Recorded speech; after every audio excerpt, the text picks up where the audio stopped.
आप सभी का हमारे यूट्यूब चैनल लर्न 98 में आप लोग का बहुत बहुत स्वागत है। जैसा कि आपके सामने जीके जीएस के महत्वपूर्ण सेट लेके आए हैं, जो कि ये सेट नंबर 25 है। इससे पहले 24 सेट हो चुका, जो कि आपके एग्जाम के दृष्टि से बेहद ही महत्वपूर्ण रहेगा। ये ऑल गवर्नमेंट एग्जाम हो या कम्पिटेटिव एग्जाम हो या एसएससी का कोई एग्जाम हो या स्टेट का कोई एग्जाम हो, ये चाहे या यूपी होमगार्ड हो या यूपी पुलिस हो या एसएससी जीडी हो या एनटीपीसी हो या ग्रुप डी हो, सभी के लिए बेहद ही महत्वपूर्ण रहेगा। चलिए सभी प्रश्नों को इसमें एक एक करके देखते हैं। इसमें हमारा पहला प्रश्न है, केंद्रीय भवन का निर्माण अनुसंधान संस्थान कहाँ स्थित है? तो ये हो जाएगा हमारे क्या है, रुड़की। रुड़की, जो कि ऑप्शन बी हमारा राइट आंसर हो जाएगा। इसका चलिए डिटेल देखते हैं। इसका डिटेल देखो, इसमें हो जाएगा क्या, इसका आधिकारिक नाम सेंट्रल बिल्डिंग रिसर्च इंस्टीट्यूट, जिसे बोलते हैं CBRI है। यह CSIR के अधीन कार्य करने वाली संस्था है। भवन निर्माण, भूकंप प्रतिरोधी संरचना और निर्माण तकनीक पर शोध करता है। इसकी स्थापना का उद्देश्य आधुनिक निर्माण तकनीक को विकसित करना था। यह उत्तराखंड के रुड़की में स्थित है। देखो, ये लास्ट लाइन जो होगी, ये क्या है, जिस प्रीवियस ईयर में पूछा गया है उसका प्रीवियस ईयर एग्जाम का लिखा होगा। ये क्या है, एसएससी सीजन में पूछा गया था। चलिए अगला क्वेश्चन देखेंगे।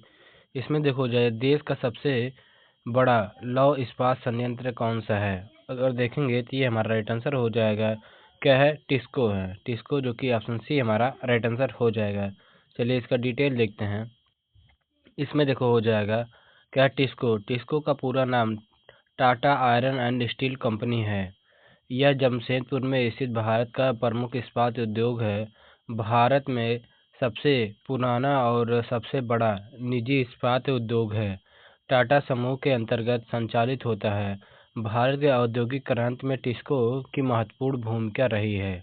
देखो, ये रेलवे एनटीपीसी में पूछा गया था। चलिए अगला क्वेश्चन देखेंगे।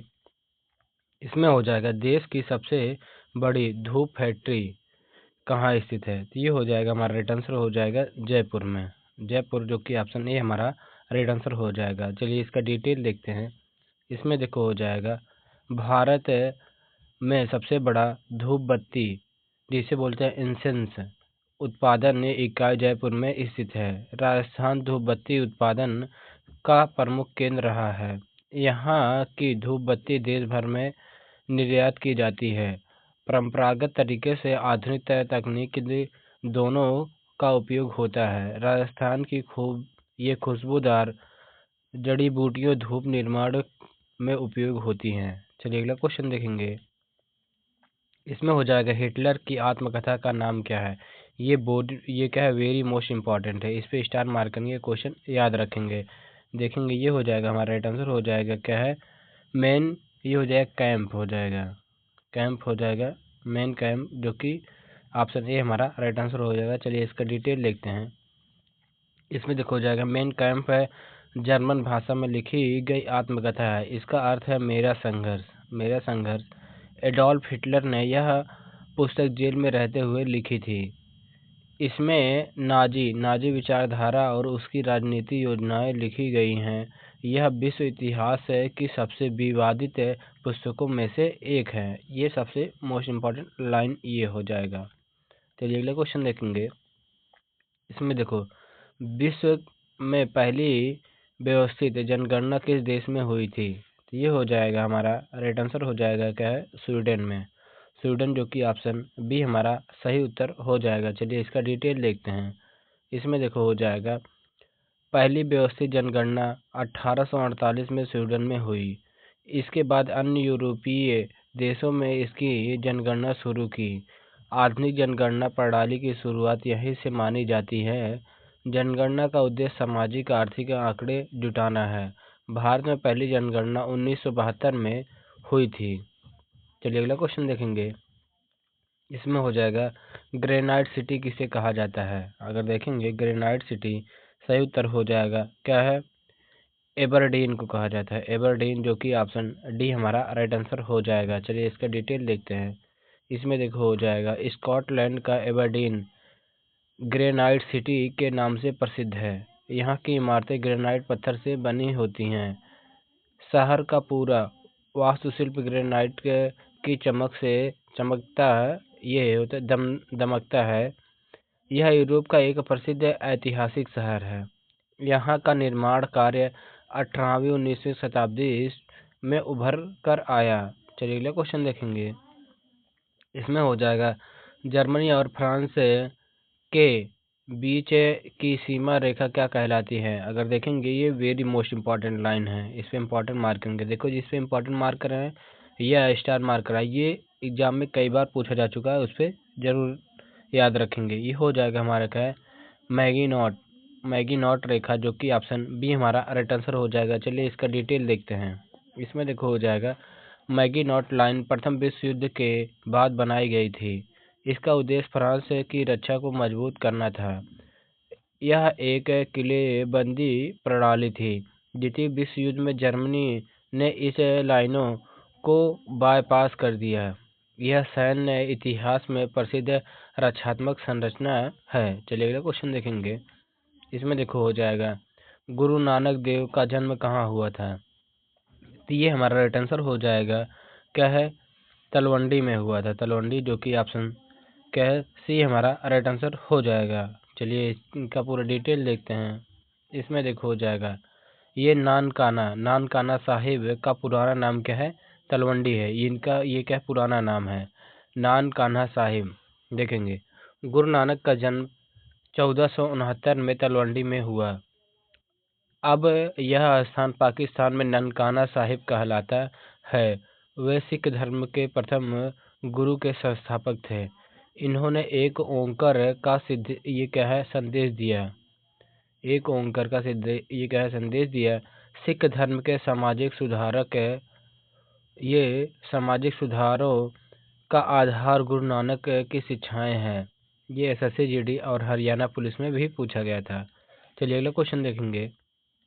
इसमें हो जाएगा वर्ष 1951 को क्या कहा जाता है। वर्ष 1951 को क्या कहा जाता है, तो ये हमारा राइट आंसर हो जाएगा। इसे क्या है, लघु विभाजन वर्ष कहा जाता है, जो कि ऑप्शन ए हमारा राइट आंसर हो जाएगा। चलिए इसका डिटेल देखते हैं। इसमें देखो हो जाएगा 1951 भारत की पहली वैज्ञानिक जनगणना थी।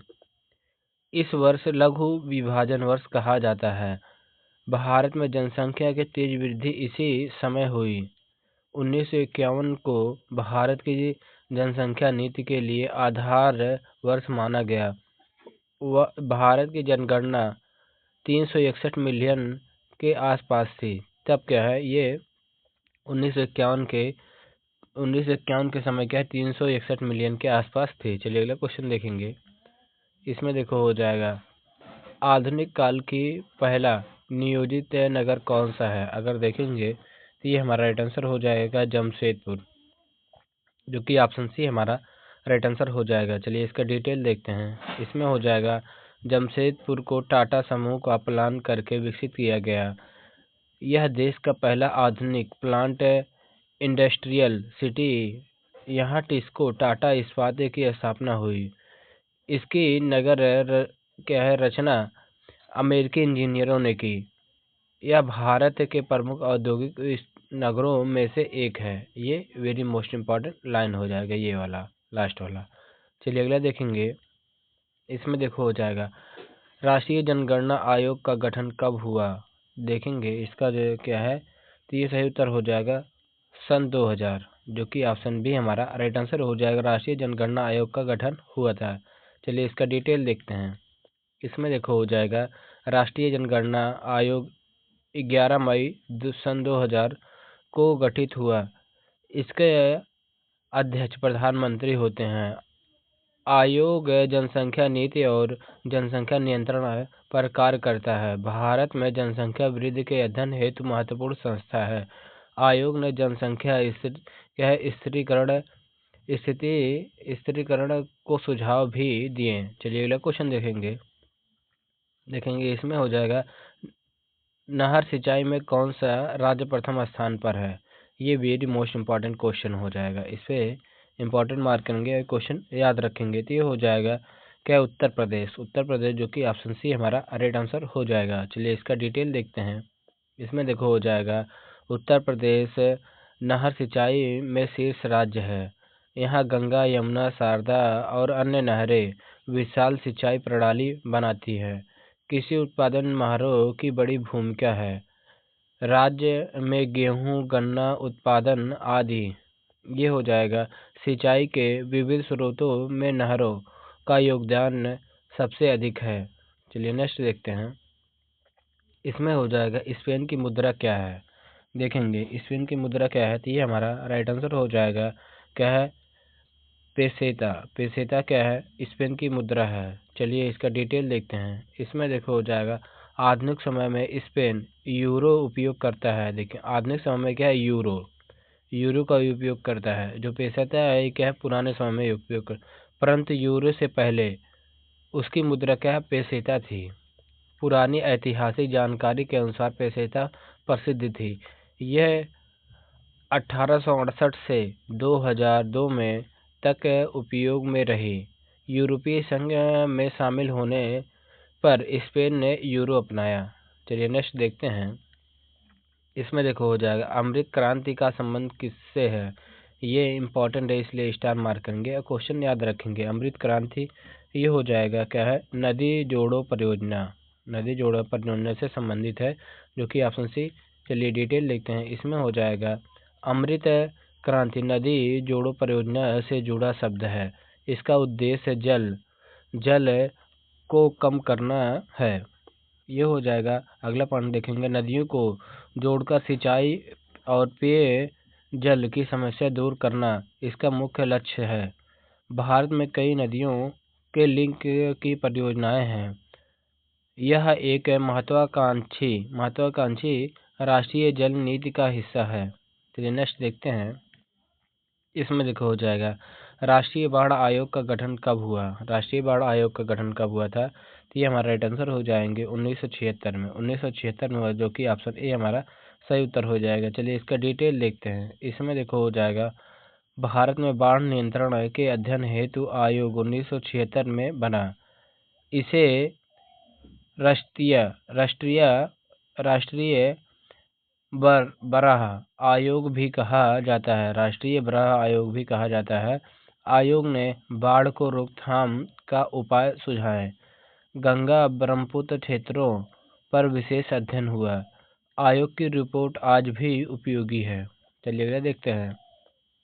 इसमें हो जाएगा पशु रोग अनुसंधान एवं रोग नियंत्रण केंद्र कहाँ है, तो ये सही उत्तर हो जाएगा क्या, इज्जतनगर, जो कि ऑप्शन ए हमारा राइट आंसर हो जाएगा। चलिए इसका डिटेल देखते हैं। इसमें देखो हो जाएगा क्या, इज्जतनगर उत्तर प्रदेश में पशु अनुसंधान के लिए प्रसिद्ध केंद्र है। यहाँ पशु रोग नियंत्रण से संबंधित अनुसंधान किए जाते हैं। भारत के पशुपालन क्षेत्र के यह महत्वपूर्ण संस्थान है। यहाँ बीमारियों की रोकथाम पर इसके शोध उपयोग होते हैं। इसे राष्ट्रीय स्तर पर मान्यता प्राप्त है। चलिए अगला क्वेश्चन देखेंगे।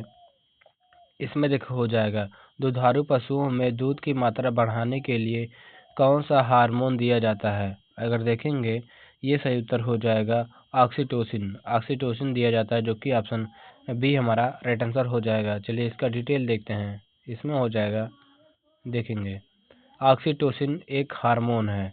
यह दूध स्राव मिल्क लेट डाउन को बढ़ाता है। पशु चिकित्सक इसे नियंत्रित मात्रा में उपयोग करते हैं। इसका अधिक उपयोग दुष्प्रभाव उत्पन्न करता है। इसे दुधारू उद्योग में गलत तरीके से भी उपयोग किया जाता है। चलिए अगला क्वेश्चन देखेंगे। इसमें हो जाएगा ब्लैक बक राष्ट्रीय उद्यान कहाँ है। अगर देखेंगे तो ये सही उत्तर हो जाएगा क्या, राजस्थान में। राजस्थान, जो कि ऑप्शन सी हमारा राइट आंसर हो जाएगा।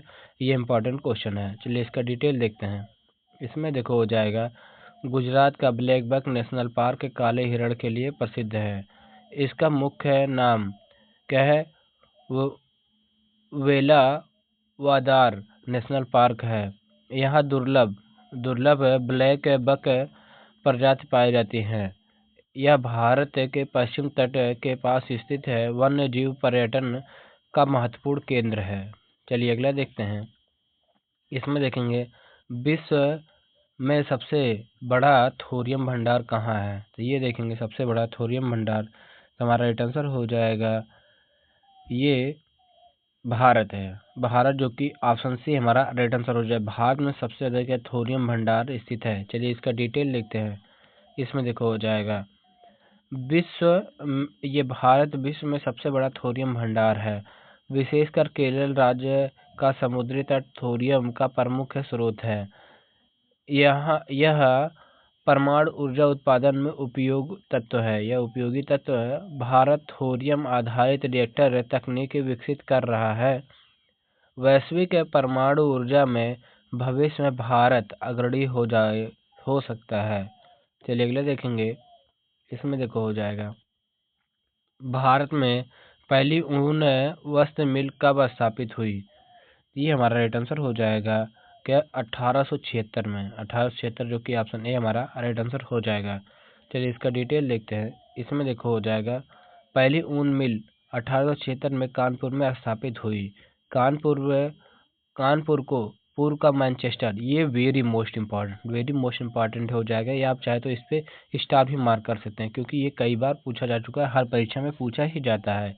देखेंगे ये हो जाएगा ब्रिटिश काल में यहाँ वस्त्र उद्योग बहुत विकसित हुआ। उत्तर भारत का प्रमुख औद्योगिक केंद्र था। यहाँ सैन्य वस्त्र उत्पादन भी होता था। चलिए अगला क्वेश्चन देखेंगे। देखो उससे पहले यदि आप हमसे रीजनिंग पढ़ना चाहते हैं तो ये एक हमारा अन्य YouTube channel learn study 98 reasoning, ये सर्च करेंगे तो आप हमारे चैनल पर जुड़ सकते हैं, या इसका ये QR कोड स्कैन करके जुड़ सकते हैं, या इसका लिंक हम डिस्क्रिप्शन बॉक्स में डाल देंगे, आप वहां से विजिट कर सकते हैं। चलिए अगला क्वेश्चन देखेंगे। इसमें देखो हो जाएगा विश्व में रेशम उत्पादन में प्रथम स्थान किस देश का है। अगर देखेंगे रेशम उत्पादन में तो सही उत्तर हो जाएगा क्या है चीन का। चीन जो कि ऑप्शन बी हमारा राइट आंसर हो जाएगा। चलिए इसका डिटेल देखते हैं। इसमें देखो हो जाएगा चीन विश्व में रेशम उत्पादन में प्रथम है। भारत तीसरे स्थान पर आता है। रेशम उत्पादन को ये क्या है सेरीकल्चर ये इम्पोर्टेंट हो जाएगा। सेरीकल्चर कहा जाता है।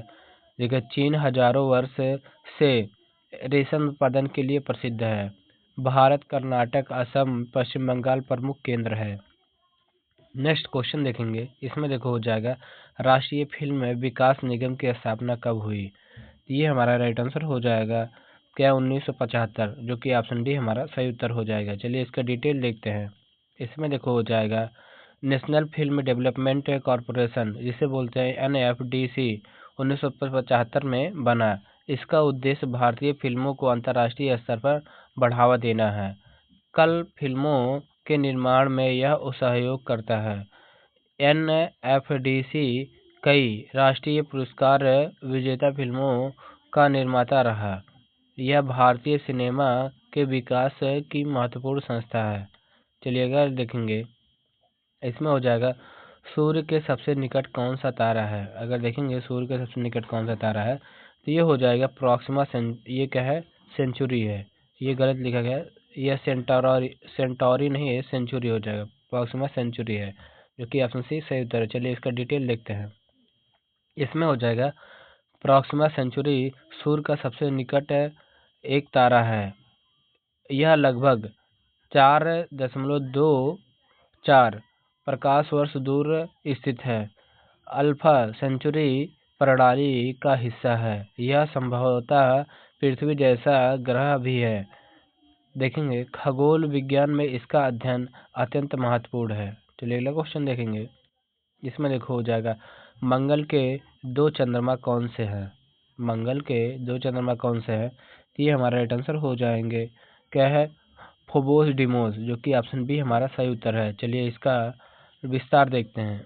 इसमें देखो हो जाएगा मंगल ग्रह के 2 छोटे उपग्रह फोबोस डिमोस है। इन्हें 1877 में खोजा गया। दोनों आकार में बहुत छोटे हैं। फोबोस मंगल का अत्यंत करीब चक्कर लगाता है। भविष्य में फोबोस के टूटने की संभावना है। चलिए आज का हमारा लास्ट क्वेश्चन देखेंगे। इसमें हो जाएगा देखो सबसे बड़ा श्वेत रक्त कण कौन सा है। इस प्रश्न का उत्तर आप लोग कमेंट बॉक्स में कमेंट करके जरूर बताएंगे। वीडियो पसंद आया हो तो वीडियो को लाइक करेंगे, नए हो तो चैनल को सब्सक्राइब करेंगे और वीडियो को ज़्यादा शेयर करना ना भूलेंगे। Thank you.